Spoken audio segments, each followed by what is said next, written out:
அனைவருக்கும் வணக்கம். இயந்திர மோட்டார் வாகனத்தை பற்றிய இந்த தொகுதிக்கு தங்களை வரவேற்கிறோம். இன்றைய வீடியோவில் oil pressure control cable play adjustments, shift lever ஸ்விட்ச், throttle position sensor, speed sensor மற்றும் automatic transmission wiring harness coupler பற்றி கற்றுக்கொள்வோம்.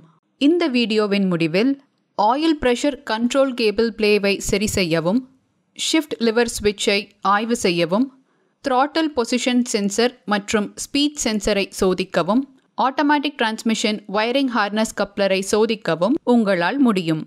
இந்த பயிற்சியை செய்வதற்கு தேவையான கருவிகள், இயந்திரங்கள் மற்றும் பொருட்களை சேகரிப்போம்.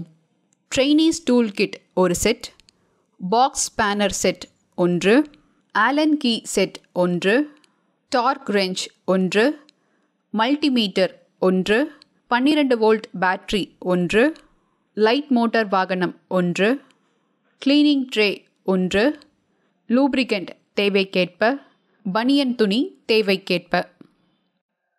ஆயில் பிரஷர் கண்ட்ரோல் கேபிள் பிளேவை அட்ஜஸ்ட் செய்தல். ஒரு சமமான தளத்தின் மீது வாகனம் நிறுத்தப்பட்டிருப்பதையும் பார்க்கிங் பிரேக் போடப்பட்டிருப்பதையும் உறுதி செய்து கொள்ளவும். ஆயில் பிரஷர் கண்ட்ரோல் கேபிளில் உள்ள கரண்ட் பிளேவை அளவிடவும். டிரான்ஸ்மிஷனை இயக்குவதற்கு முன் கேபிள் எவ்வளவு தூரம் நகர முடியும் என்பதை ஒரு டேப் அல்லது ரூலரை வைத்து அளவிடவும். கேபிளில் அட்ஜஸ்ட்மெண்ட் நட் அல்லது கிளாம்ப் இருந்தால் பொருத்தமான ரெஞ்ச் அல்லது ஸ்க்ரூ டிரைவர் பயன்படுத்தி அதை தளர்த்தவும்.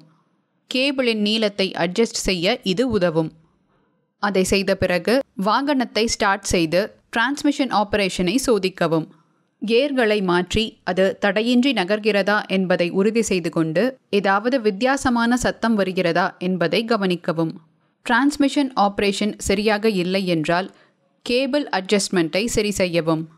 விரும்பிய செயல்திறனை அடையும் வரை சிறிய மாற்றங்களை செய்து மீண்டும் சோதிக்கவும். ஷிஃப்ட் லிவர் ஸ்விட்சை ஆய்வு செய்தல். பவர் சேஞ்ச் மோட் லிவரில் ஏதேனும் சேதம் உள்ளதா என்று பார்க்கவும். Gear shift lever sensors wire கனெக்ஷன்களை சோதிக்கவும். மேனுவல் ஆபரேஷனில் இருக்கும்போது கியர் லிவர் மூமெண்ட்ஸை சோதிக்கவும். லிவர் பொசிஷனை ஆட்டோமேட்டிக் டிரான்சிஷனுக்கு மாற்றி வாகனத்தின் ஆட்டோமேட்டிக் ஸ்பீடை சோதிக்கவும். கியர் பொசிஷனின் பேனல் போர்ட் லைட் சிக்னலை சோதிக்கவும். த்ராட்டில் பொசிஷன் சென்சரை சோதித்தல். ஏர் கிளீனர் அசம்பிளியை அகற்றவும். இக்னிஷன் ஸ்விட்சை ஆஃப் செய்யவும். எலக்ட்ரிக் த்ராட்டில் பாடியிலிருந்து கனெக்டரை பிரித்தெடுக்கவும். டிபி சென்சர் மெயின் மற்றும் சப் அவுட்புட் வோல்டேஜை பின்வருமாறு சோதிக்கவும். 3 புதிய 1.5 வோல்டேஜ் பேட்டரிகளை ஏற்பாடு செய்யவும்.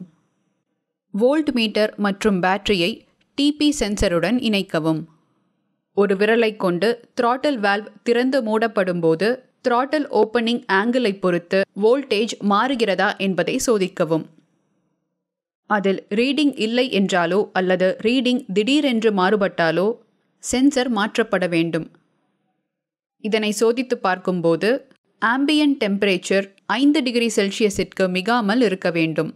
மேலும் ஆக்சிலரேட்டர் பெடல் ஐடியல் பொசிஷனில் இருக்க வேண்டும் மற்றும் த்ராட்டில் முழுமையாக மூடியிருக்க வேண்டும். ஆட்டோமேட்டிக் டிரான்ஸ்மிஷன் வயரிங் ஹார்னஸ் கப்ளரை சோதித்தல்.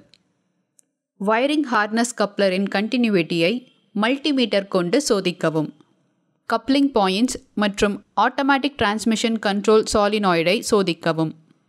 டிரான்ஸ்மிஷன் வயர் ஹார்னஸ் கனெக்டிவிட்டி சரியாக வேலை செய்கிறதா என்பதை சோதிக்கவும். Automatic transmission safety ஸ்விட்சை சோதித்தல். Automatic transmission safety ஸ்விட்ச் கியர் செலக்டர் ஸ்விட்ச், ஆட்டோமேட்டிக் டிரான்ஸ்மிஷன் சேஃப்டி ஸ்விட்ச் kick down solenoid, automatic transmission safety switch speed sensor, automatic transmission safety switch gearbox switch, automatic transmission safety switch gear position sensor, automatic transmission safety natural safety switch, automatic transmission safety overdrive kickdown switch, automatic transmission safety control solenoid module, automatic transmission safety position selector switch, automatic transmission safety pulse generator sensors.